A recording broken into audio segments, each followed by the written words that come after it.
Today's gospel parable reminds me of monkeys. Specifically, it reminds me of an experiment that primatologist Frans de Waal's lab did with monkeys, described in his wonderful book, Mama's Last Hug. Here's how it worked. 2 capuchin monkeys were placed in a test chamber with a mesh net between them so they could see each other, and a clear plexiglass wall facing the experimenter. The experimenter gave one monkey a small rock through a hole in the plexiglass and rewarded it with a slice of cucumber for giving the rock back. Then the experimenter did the same with the other monkey, and so it went back and forth. Well, the monkeys figured out pretty quickly that handing the rock back got them this tasty treat. So they gave this response 100% of the time. But then there was a change, a video of which went viral on YouTube some 10 years back. Monkey number 1 gets its cucumber for rock exchange and munches happily on it. But then, in full view, the experimenter gives monkey number 2 a grape for its rock instead.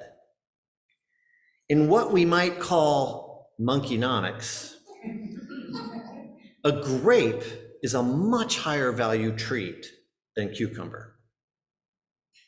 Returning to monkey number 1, the experimenter again rewards the rock exchange with a slice of cucumber. The monkey starts chewing on it, looks down at what it's got, pokes its hand through the plexiglass hole, aims, and flings the cucumber at the researcher. Then it slams its hand on the floor, rears up on its hind legs, and shakes the plexiglass like an angry toddler in a crib. Notice that the deal for this monkey hasn't changed. Just 15 seconds ago, it was perfectly content with the cucumber for rock exchange.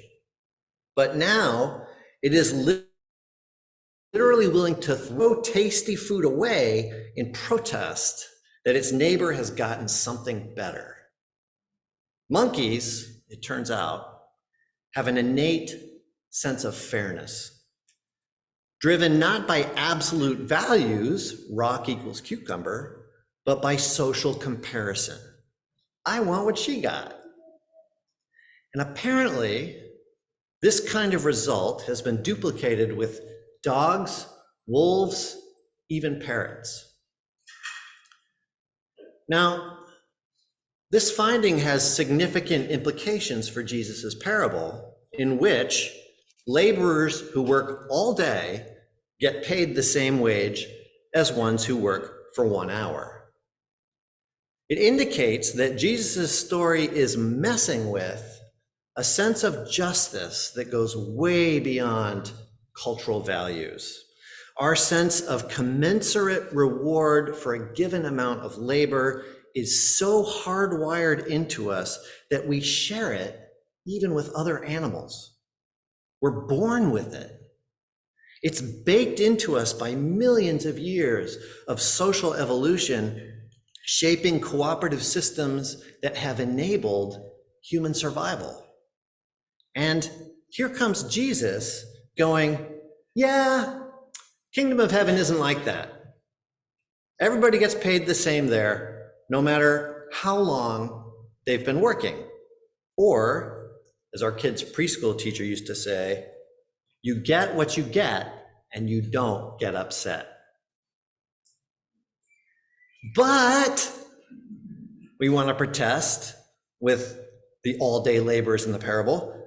That's not fair. And we're right. It isn't fair. You can't run a cooperative society that way. Even monkeys know this. So what do we do with the story? What is Jesus saying? Well, part of me thinks that maybe the parable is not meant to feel resolved. It's one of those tales that sticks in your mind and you keep coming back to it, and you can never quite get it to feel right. And it's telling us something about God's justice, which is beyond our understanding and larger than we can make sense of.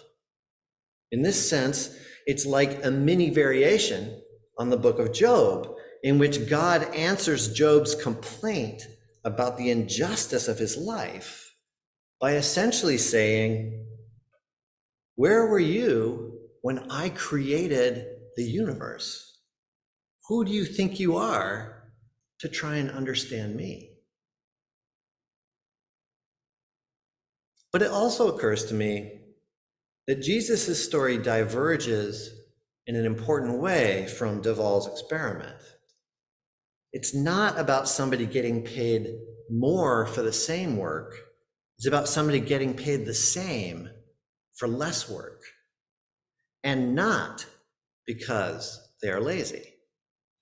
The 5 o'clock hires explain that they have been standing around the marketplace idle because no one has hired us. They didn't sleep in. They didn't show up later than the others. They've been looking for work all day.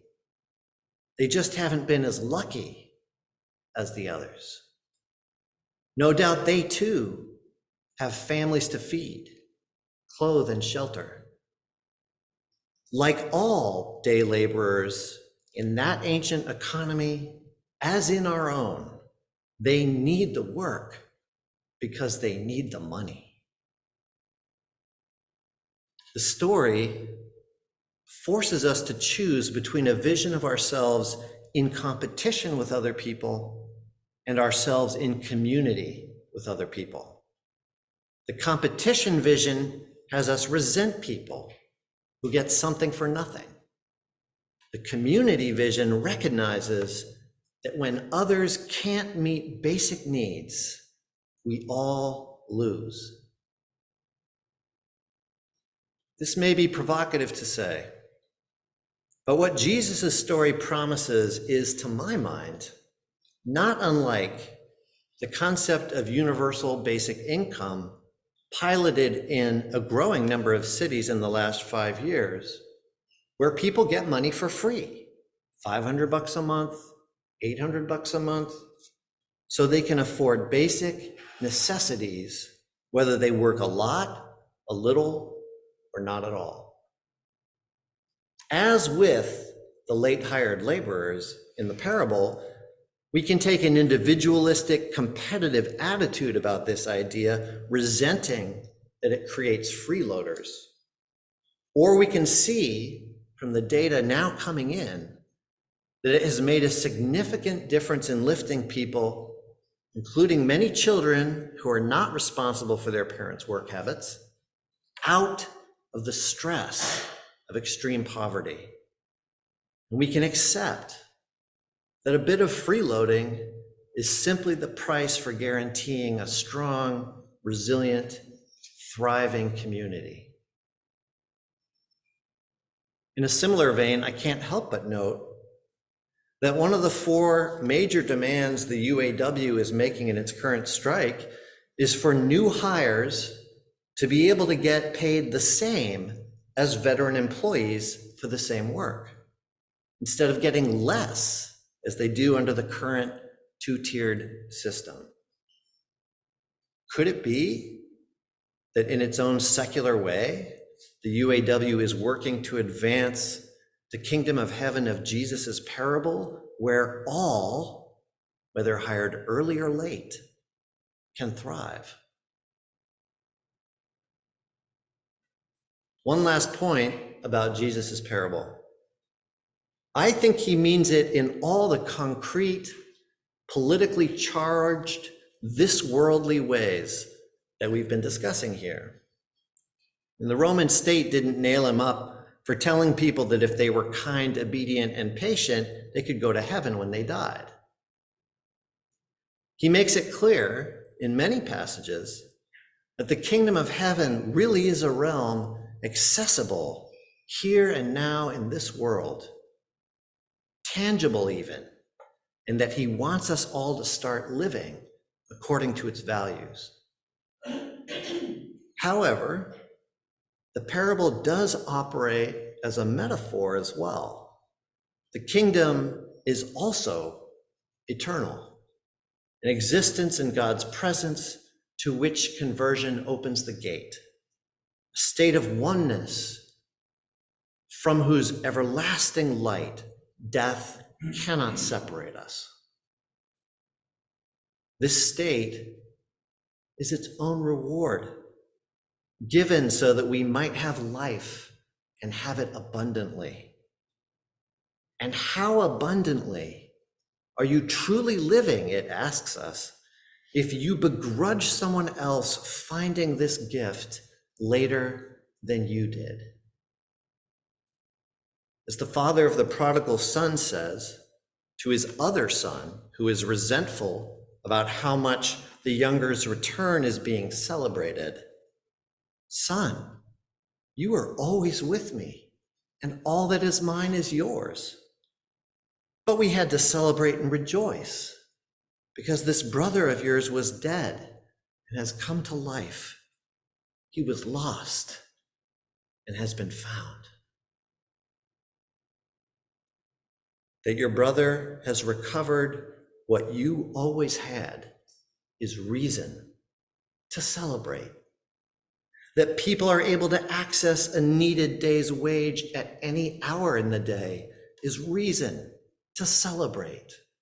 That people find the kingdom of heaven at any age is reason to celebrate. Or in the words of the landowner in today's parable, "Friend, I am doing you no wrong. Did you not agree with me for the usual daily wage? Take what belongs to you and go. I choose to give this last the same as I give to you. Am I not allowed to do what I choose with what belongs to me? Or are you envious because I am generous?" Amen.